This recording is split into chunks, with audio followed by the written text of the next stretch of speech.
coisas que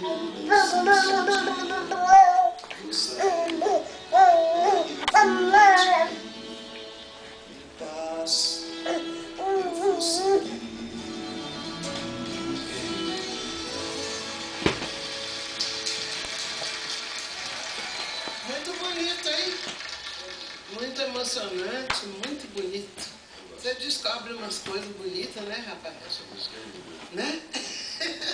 Olha, a gente conversa muito, sabe? Quer dizer, não muito tempo, mas assim, um curtinho tempo, né? Quando a gente se encontra, a gente conversa bastante.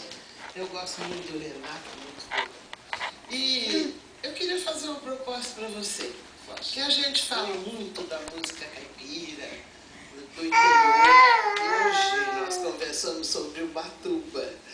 E eu vou fazer uma proposta. Vamos pesquisar um pouquinho a música do litoral? Eu acho que a música do litoral é linda, a música de Paraty, as cirandas de Paraty, é maravilhosa. E eu me sentiria muito orgulhoso de participar de uma pesquisa com você, que Você topa isso? que talvez seja a maior pesquisadora de música brasileira que nós fizemos em todos os tempos. Nós podemos fazer esse trabalho. Vamos fazer. Mas eu fiz uma canção chamada Rapaz Caipira. Contra o preconceito. Mas o preconceito foi sendo vencido. Você ou eu ainda vencimos, entendeu? E que reverter isso e de mostrar para o Brasil que a música caipira, a música do interior, principalmente da região centro-oeste, tem sim sua importância, tem seus ídolos, tem seus mitos, né?